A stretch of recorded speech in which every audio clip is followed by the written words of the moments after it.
So, hi, I'm Portia.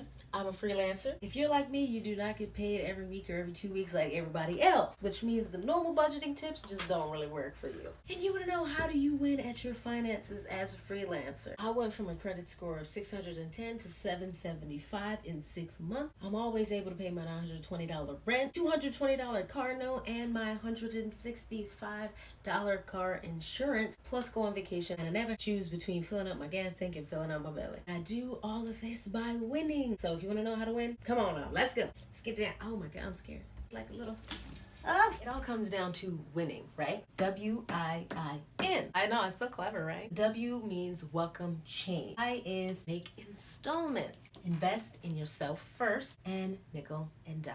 So, welcome change. If you're just a person in general who wants to go through any personal development, you need to welcome change. But it is especially important if you are a freelancer. The way that you think about money in general is going to have to change. You don't get a paycheck every week, every 2 weeks like other people do. Things are going to look different. And the second part of that is welcoming these ideas. Ideas that you might see online from other budgeting people about money, about investment, about using credit cards. You're going to have to welcome that change into your life, because if you are being stoic and rigid, you're going to have a hard time. I know this firsthand. Become more flexible, because your life is more flexible. You're getting the Cash Apps, you're getting the PayPals, you're getting the random direct deposits and the random checks in the mail. That is a much more fluid way of getting paid, so you are going to have to dish out your money in a much more fluid way. So that's welcome change. Installments. Boy, I tell you. This will save a freelancer. This will also save somebody who is on a very tight budget. I kind of talk about all of these things in my budgeting bootcamp video that I have on YouTube. You do not have to pay a $920 rent all at one time. You can make installments on it. Think about it. That's the whole idea of Layaway to begin with, which is why it's so popular, which is why it works. You are able to get the things that you want, but you make installments on it. Think about your bills, your big bills, especially your rent. My rent was $920. If I just take out $920 out of my bank account, my God, I will not eat, because that is a huge portion of the amount of money that I keep in one account. I take it in chunks. 1 week I take out $260, the next week $260, the next week $260, and the next week $260. My rent's paid. How is it that you hear these stories about embezzlement? A guy took $5 million. How did no one notice? I'm gonna give you a hint. He did not take $5 million out of someone's account at one time. Guess what, baby? He made installments on that ass. He took out $100 here, $500 there, $1,000 there, until whoopsie, oh my gosh,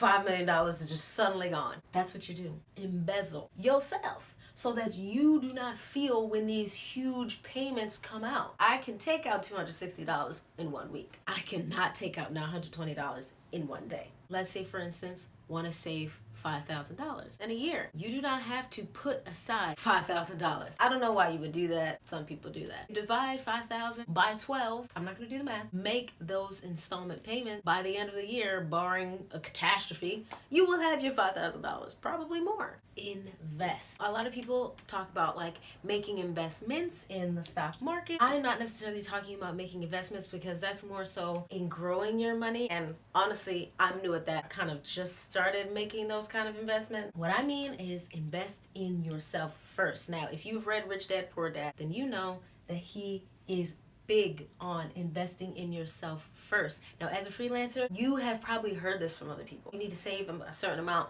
for the taxes at the end of the year, and also that you need to pay yourself. It's a weird idea, because of course you're getting money paid to you. How is that not you getting paid? If you are a freelancer, I'm pretty sure that you want to accumulate capital for yourself later on. That's the whole idea. That's the whole reason why you quit your job, because you want to build toward a bigger pot of money so that you don't have to work so much. A huge proponent of that is investing in yourself first. This is a little bit of a controversial one. In Rich Dad Poor Dad, his poor dad paid his bills first and then lived off of whatever else he had after that. His rich dad paid himself first, as in put money towards himself first and then paid the bills afterwards. Now that can be a really hard one for people to wrap their minds around. That is why you gotta welcome change first. But hear me out. If you're a freelancer, you do not necessarily know when your next paycheck is gonna come. It could come tomorrow, it could come next week, you could get a job a whole month from now. You do not know.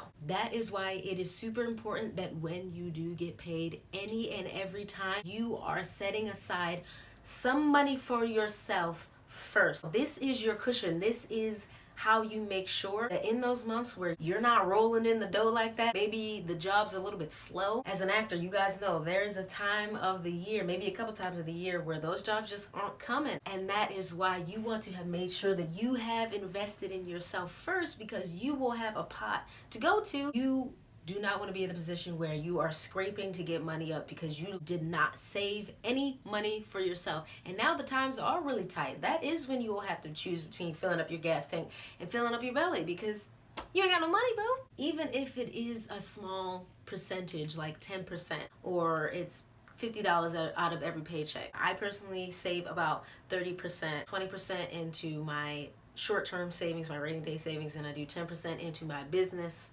account. I do that even before I take out any money for my bills, because look, I'm out here in California. I need to make sure that I have money that I can turn to. Oh man, I've only worked 5 times this month, or I've only worked 10 times this month. That's your backup plan, baby. This is where your lifestyle elevates, where you're able to take off a month, 3 months, 6 months. I have vacation almost every month this year. I was in Scotland for an entire month because I had paid myself. The last one is nickel and dime. I love this one. It's where money starts to be a game. No one really likes dishing out money, but everybody likes games. So if you start to see money like a game, this is where it gets fun. You need to have multiple accounts. At the very least, 2 checking accounts and a savings. There are all sorts of apps out here that can kind of work as an alternative bank account. I use Capital. And I will leave my Capital link so that, you know, we both get $5 when you make your first investment, and your investment can be like $5. So nickel and dime. If you get hungry one day and you open your refrigerator and you realize, I got a little bit of some bell peppers here, I have a little sprinkle of rice, some tomatoes, potatoes. You don't have a lot of those things, but you're super hungry. What are you gonna do? You're gonna boil the rice, cut up a little bit of the tomatoes, the bell peppers. You only have a little bit of those things, but when you put them all together, guess what, boo? You got a tasty stew. That is the idea of nickel and dime. You need to make $100 payment, even if you only have a little bit of money in each one of these little accounts. You take out $5 here, $1 there, $20 here, $30 there.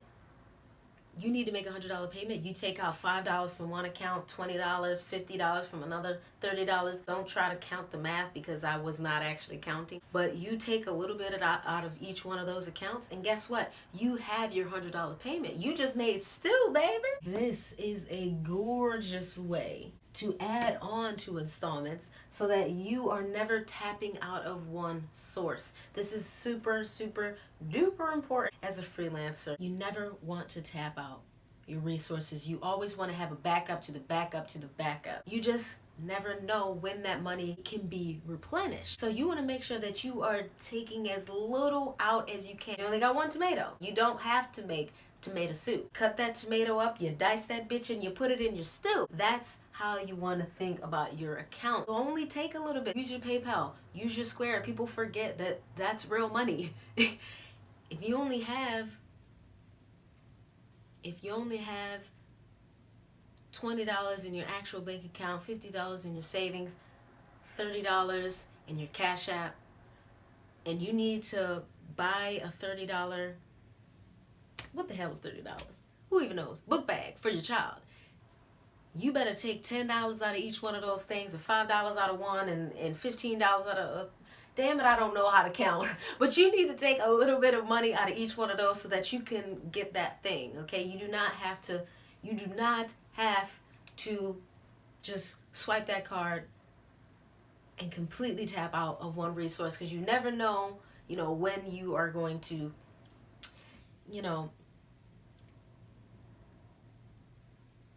first of all, what it does psychologically is it does not put you in scarcity. When you see that you have no money, that you have a zero balance, hell, sometimes even a negative balance, you are now feeling so constricted. This is where you feel broke. Give yourself that breathing room. Keep a couple dollars in that account. Keep your mind from going into that scarcity mode, from shutting down, from feeling like, oh shit, I have no money. Keep yourself from that zero balance by nickel and dime. That is how you win. That's how I win. That's how I was able to vacation all this year. That is how I continue to supply my life out here in expensive ass Southern California, y'all. Let me know what your favorite part of this winning strategy is. Other than that, I see y'all later. Bye.